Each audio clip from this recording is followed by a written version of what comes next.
بسم اللہ الرحمن الرحیم. وقیل علم لذاته المخصوصہ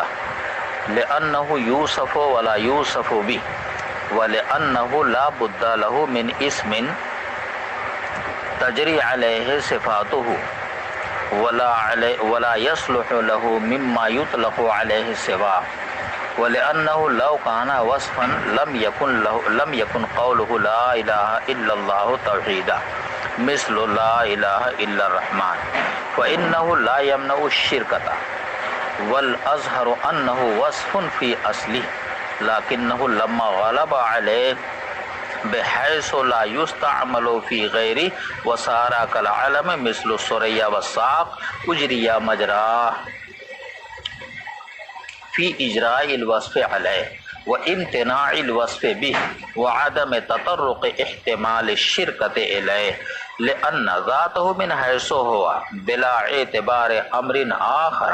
حقيقي أو غيره غير معقول للبشر فلا يمكن أن يدل عليه بلفظ ولأنه لو دل على مجرد ذاته المخصوص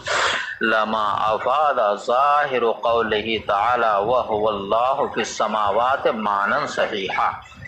ولأن معنى الاشتقاق هو كون أحد اللفظين مشاركا للآخر في المعنى والتركيب وهو حاصل بينه وبين الأصول المذكورة وقيل أصله لاهن بالسريانية فعرب بحذف الألف الأخيرة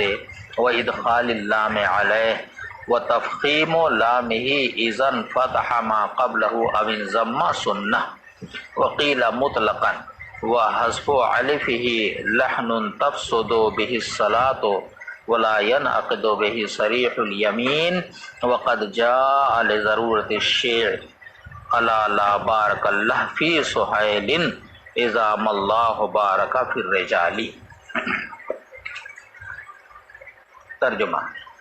وقیل علم لذاته المخصوصہ، اور بعض نے کہا ہے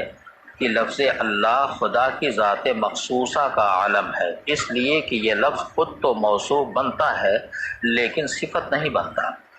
اور اس لیے بھی کہ ذات واجب کے لیے کوئی ایسا اسم ہونا ضروری ہے جس پر تمام صفات کا اجرا ہو سکے، اور اس بات کی صلاحیت سوائے لفظ اللہ کے اور جتنے اسماء حسنی ہیں کسی کے اندر یہ بات نہیں، نیز اس لیے کہ اگر لفظ اللہ کو معنی وصفی مانتے ہیں تو چونکہ وصف میں عموم ہو جاتا ہے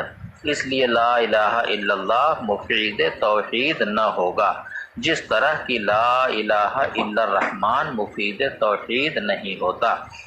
کیونکہ وصف مانع شرکت نہیں۔ والاظہر انہ وصف، اور اظہر یہ ہے کہ لفظ اللہ در حقیقت وصف ہے، لیکن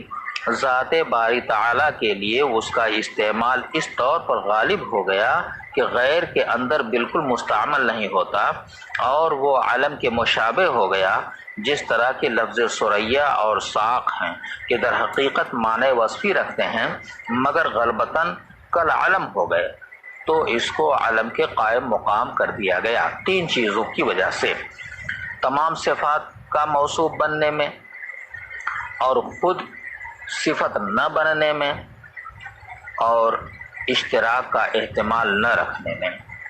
اس لیے کہ ذات خداوندی ہونے کی حیثیت سے انسان کی عقل میں نہیں آ سکتی جب تک کہ ذات کے علاوہ کسی دوسرے وصف کا لحاظ نہ کیا جائے، وہ وصف خواہ حقیقی ہو یا غیر حقیقی، پس ممکن نہیں کہ ذات من حیث ذات کسی لفظ کا مدلول بن سکے۔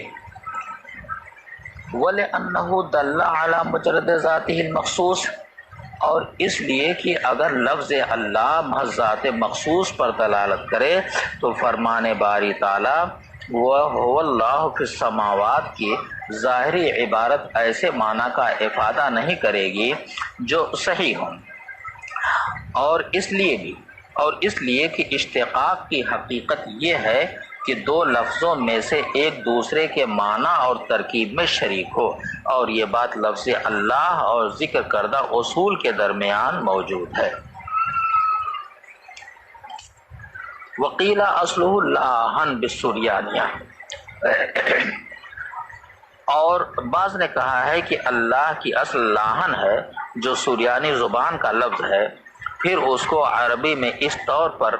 منتقل کر لیا گیا کہ آخر کے الف کو حذف کر دیا گیا اور شروع میں الف لام کا اضافہ کر دیا گیا۔ وتفخیم لامہ، اور اللہ کے لام کو پر پڑھنا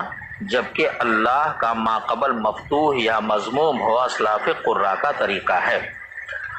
اور بعض نے کہا کہ اللہ کے لام کو ہر حالت میں پر پڑھا جائے گا۔ وہ حذف الف ہی،